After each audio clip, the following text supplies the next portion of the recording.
दोस्तों, तो शुरू करते हैं इस ऑडियो बुक का पार्ट 4। 1960 के दिनों में अगर बच्चों से पूछा जाता था कि वे बड़े होकर क्या बनेंगे, तो सबके पास यही जवाब होता था कि वे अच्छे ग्रेड्स लाएंगे और डॉक्टर बनेंगे। तब सबको यही लगता था कि अच्छे ग्रेड्स लेकर वे बहुत पैसा कमा सकेंगे। हालांकि उनमें से बहुत बच्चे आज बड़े होकर डॉक्टर बन चुके हैं।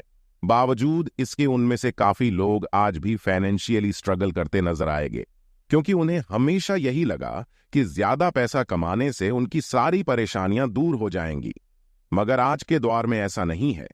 आज बहुत से बच्चे फेमस एथलीट बनना चाहते हैं, या फिर सीईओ, या फिर कोई मूवी स्टार या रॉक स्टार, क्योंकि उन्हें पता है कि सिर्फ अच्छी पढ़ाई और अच्छे ग्रेड्स के भरोसे बैठकर वे करियर में सक्सेस नहीं पा सकते। आजकल फाइनेंशियल नाइटमेयर बहुत आम हो गया है। अक्सर नए शादीशुदा जोड़े ये सोचते हैं कि उनकी सैलरी अब डबल हो जाएगी, क्योंकि दोनों जने कमा रहे हैं।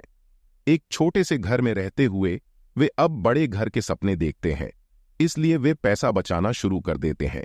इसकी वजह से उनका सारा ध्यान सिर्फ अपना करियर बनाने पर होता है।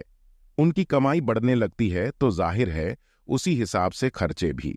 अब जब आप फाइनेंशियली लिटरेट हुए बिना पैसा बनाते हैं या बिना सोचे समझे उसे खर्च करते हैं, तो होता यह है कि आप पहले से भी ज्यादा खर्च करने लगते हैं। ये एक ऐसा चक्कर है जो फिर चलता ही रहता है। नए जोड़े ने अब इतना पैसा कमा लिया कि वे एक बड़ा घर खरीद सके। उन्हें तो यही लगेगा कि वे अब थोड़े अमीर हो गए हैं, मगर असलियत तो ये है कि बड़े घर के साथ उन्होंने नई लायबिलिटीज भी खरीद ली है। उनके कैश फ्लो में अब प्रॉपर्टी टैक्स का खर्च बढ़ गया। अब उन्हें एक नई गाड़ी भी चाहिए, फर्नीचर भी, सब कुछ नया। उनकी लायबिलिटीज बढ़ती ही चली जा रही है, और ज्यादातर होता यही है कि इनकम के साथ साथ खर्चे भी बढ़ने लगते हैं। फिर एक दिन अचानक इस सच्चाई का खुलासा होता है, मगर तब तक हम इस रेट रेस में बुरी तरह फंस चुके होते हैं। फिर ऐसे ही लोग हमारे लेखक रॉबर्ट के पास आकर पूछते हैं कि अमीर कैसे बना जाए। अब यही सवाल तो मुसीबत की जड़ है, क्योंकि सबको लगता है कि पैसा ही हर चीज का इलाज है। ये मानना ही एक बड़ी गलती है। उनकी समस्या ये नहीं है कि वे ज्यादा नहीं कमा रहे, बल्कि ये है कि जो कुछ उनके पास है उसे हैंडल कैसे करे। एक कहावत है जो यहां पर लागू होती है, जब तुम खुद को एक गहरे गड्ढे में पाओ तो और खोदना छोड़ दो।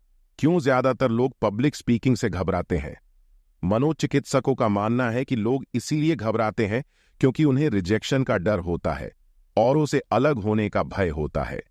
लोग हमारे बारे में क्या सोचेंगे या हम पर कहीं हंस ना दें, यही सोचकर अधिकांश लोग पब्लिक स्पीकिंग से दूर भागते हैं। वे वही करना पसंद करते हैं जो सब कर रहे होते हैं।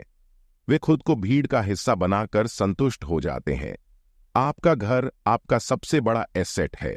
लोन लीजिए, अब प्रमोशन हो गया है, अब सैलरी बढ़ गई है तो नया घर लो। यही सब बातें हम लोगों से सुनते रहते हैं, और फिर हम भी उसी रास्ते पर चल पड़ते हैं, क्योंकि जो सब कर रहे हैं वो जरूर सही होगा, है कि नहीं? मगर नहीं, ऐसा बिल्कुल नहीं है। अमीर डैड ने कहा था कि जापानीज लोग 3 चीजों की ताकत जानते थे: तलवार, कीमती जवाहरात और शीशा। तलवार बाजुओं की ताकत का प्रतीक है, कीमती जवाहरात पैसे की ताकत का, और शीशा खुद के अंदर छुपी हुई ताकत को दिखाता है। और वही हमारी सबसे बड़ी ताकत है। जब आप खुद को जानते हो, शीशे के सामने अगर आप खुद से सवाल पूछ सकते हो कि मैं सही हूं या मुझे भी भीड़ का हिस्सा बनकर रहना चाहिए, तो जो जवाब आपको मिलेगा वही आपकी असली ताकत है। गरीब और मिडिल क्लास खुद को पैसे का गुलाम बनने देते हैं, इसीलिए वो कभी अमीर नहीं बन पाते। दोस्तों, इस ऑडियो बुक को जारी रखने के लिए इस वीडियो का पार्ट 5 सुनें। हमारे चैनल स्मार्ट ऑडियो बुक्स को सब्सक्राइब करें। यहां हम ऐसी ही ऑडियो बुक्स अपलोड करते हैं जो आपको स्मार्ट बना देगी। धन्यवाद।